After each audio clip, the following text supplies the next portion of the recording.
High seas protecting the precious cargo on board the San Demetrio in our Wednesday matinee at 1:10. First on for This Lady Must Have Nerves of Steel.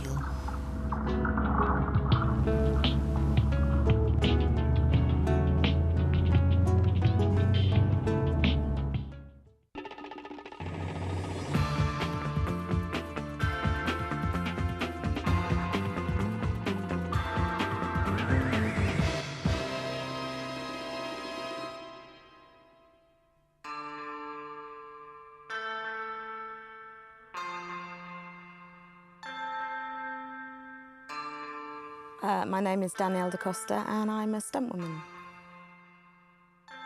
I wanted to be a stunt woman when I was at school, and in those days it was very difficult to get membership with equity, and I managed to get through that with joining the circus. I ran away and joined the circus at the age of 21 and was a trapeze artist, aerialist, and got my equity card through that.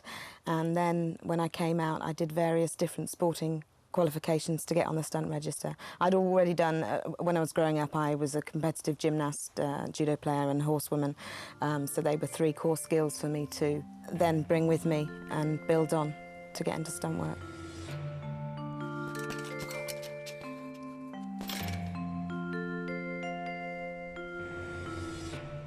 Most stunts aren't rehearsed very much in that, I mean, if I'm going to be run over from a car, I want to do it once. I really, I will give it my best shot, and I'm going to take a knock doing it. Even with practice, with training, with good timing, there's a lot of risk involved. If for some reason they don't get the shot, that is not an ideal situation. Occasionally it happens, somebody is in shot that shouldn't be, or there's been a problem, and I'll go again. But for a lot of stunts, you really only want to be doing it once.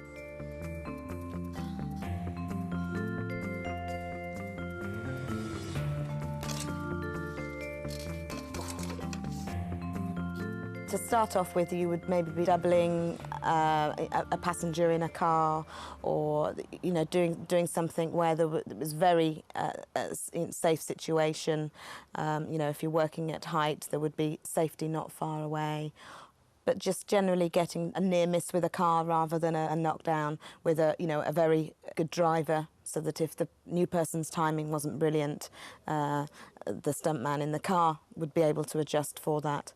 So there are ways of learning, but it really, to be fair, is a business where you learn a lot actually when you're doing it.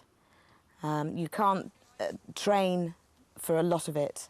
All you can do is keep yourself fit, healthy, strong, agile, and do lots of different skills that will hopefully help and stand you in good stead for a lot of things that might get thrown at you. I find it's very useful, for example, with spatial awareness, to roll around, forward rolls, handstands, backflips, somersaults, to do that sort of thing quite regularly so that your head knows where it is in the air. I'm not going to be asked to do a back somersault very often, but with a car knockdown, if I'm being thrown back, I'm going to know where I am much better if it's something that I'm doing regularly. The car will hit the stunt performer between 15 and 20 miles an hour. And from a performer's point of view, what I need to do just before the car hits me is to be off the ground, just before it hits me. If I anticipate the car too much, the shot won't look good. It'll look like I jumped. It'll look like a stunt. For me personally, it's a pride thing to cut it as fine as possible, leave it as long as possible, but just to be off the ground as it hits you. Your head says jump beforehand because you know it's going to hurt, and if you leave it a fraction later than when you're leaving it close, then obviously you're going to have your legs taken out. But that is the challenge with a car knockdown. If you're solid on the ground, you're a solid object, and you will have your legs broken from a car at 20 miles an hour.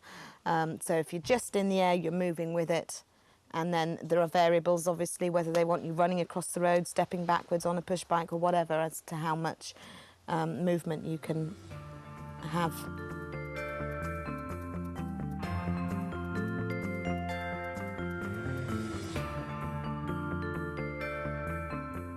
I'm pretty much an all-rounder, except I don't do car stunts, I don't drive, which is probably why I get run over a lot, which is probably more my speciality, yeah. Horses, I do quite a lot of work with horses. Some of the films that I've worked in have involved horses. I was riding double on Elizabeth. That was a nice film to work on, but not doing anything particularly exciting, or certainly not that got shown on the film. We were jumping 2 up on a horse, but they cut that bit. Sleepy Hollow was working with horses quite a lot, driving carriage and jumping off the carriage onto the horses, and other work with windmills and things. And that was a nice film to work on. Johnny Depp was very sweet, has to be said. But unfortunately, I was doubling young Masbeth, who was a sort of 12-year-old boy, so I looked incredibly dreadful the whole time I was filming. Not that that would have made any difference whatsoever, but it was nice to work on that, yeah.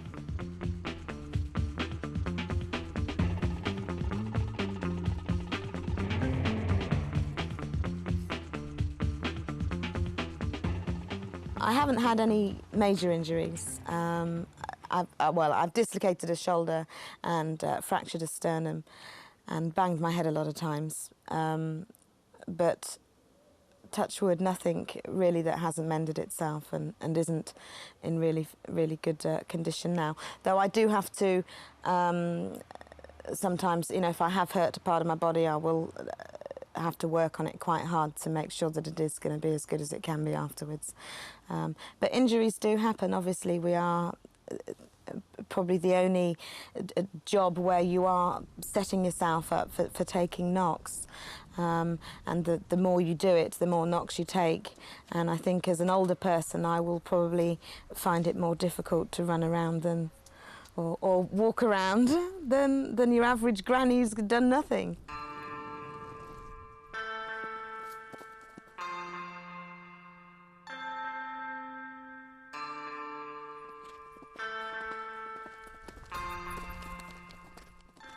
I do feel very fortunate with what I'm doing. I'm doing something that I really love doing, something that I wanted to do when I was a child. And even though it seemed very far-fetched at the time, I'm doing it. Life it's too short, but it's far too long if you're doing the wrong thing. And it's, you know, it doesn't have to be any great thing. It just has to be something that you're really happy with.